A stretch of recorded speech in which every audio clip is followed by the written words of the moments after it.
Toxic church women exposed. So the first one is using their money to shut people up.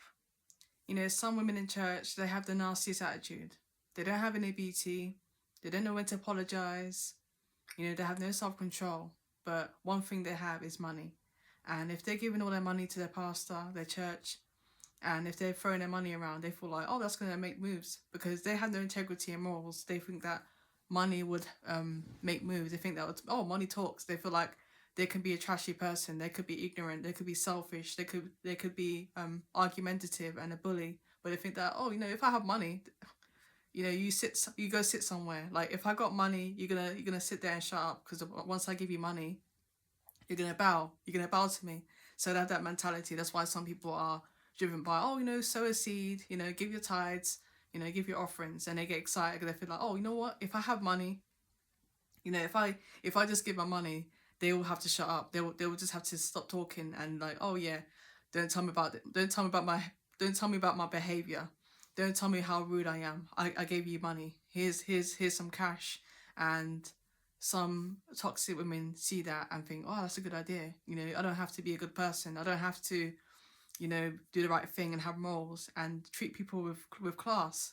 If I have money, shut up. Like if I have enough money, you're gonna have to shut up and sit somewhere in a corner. So toxic church women use money as a way to, you know, quiet people. Like, you know, shut your mouth. You know, I've give money, so it's so important to know that. You know, and especially not just money as well. It's other things too, which I'm gonna talk about. But they really love using money because when they have money, they see people bow and people like, oh, and get away with so much things. You know, they have money thinking, oh, you know what, how about I just give you some money? Like, I'm not going to take accountability. They're not going to take accountability. They have money and they feel like, oh, you know what, I don't have to have morals and integrity. All I have to do is just give away money. So that's the first one. The second one is serving and not healing. If they can be on a prayer team, you know, serve at church and do every single thing without having to heal, like they will do it. That's why a lot of people, like, they won't go therapy, they won't repent and go to the altar and get some healing and get deliverance and own up to the deliverance they need. They think, if I just serve at church, if I just serve and manipulate others and get people on my terms, because when people are, you know, sometimes people try to climb up and they feel like, if I do everything they tell me to do, I can control everybody else and just serve and not heal. So they can just control people. If they could just control people, use intimidation, manipulate people, and just like use anybody, I think, you know what, if I just have people in line and use people, I'll be fine. I don't need to heal. I don't really need to heal. If I'm doing everything in church and I'm being a coward, I'm scared to get therapy. If I just serve and manipulate people and have people under my control, and so if someone tried to call me out and said, you need to heal, you need to do certain things, thinking, I'm busy, you know, my schedule is so full. I'm doing this on Monday, Tuesday I'm doing this. I'm so busy, and like I got so much things to do, and the church needs me, and they might try to use intimidation, like, oh, you know what, do you want me to quit? You want me to quit? You're telling me to step down and get deliverance, but do you really want to quit? Because I will. And they'll try to use that to say, look, I'm doing all this in church. Like, you gonna really get rid of me? Are you really gonna get rid of me? Because look at how much I'm doing in church.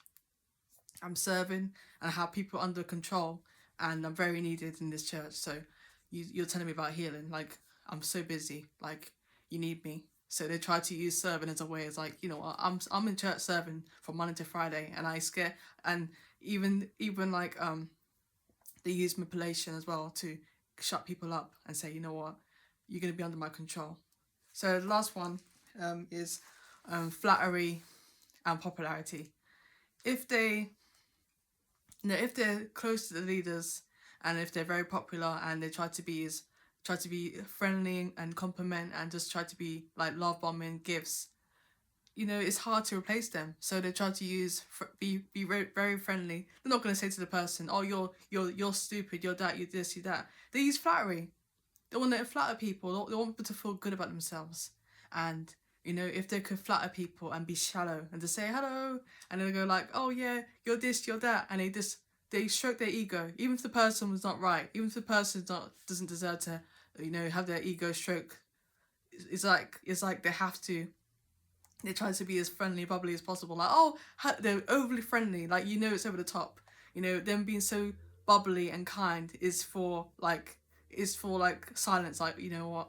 I'm gonna be bubbly and kind to you guys, but when you hear about scandals, me exploiting people and using people and betraying people, you know, you're not gonna believe it because I'm such a bubbly person. I'm so friendly. I'm so bubbly, but it's shallow. It's all for personal gain. You know, if they could be friendly with people and something happens, you can stick up for her. Think, oh, she's not like that. She's so friendly. She's so kind. So that's the three things about, you know, toxic church women. I hope that helped. If you need any counselling or coaching or prayer requests, email me. Thank you for listening.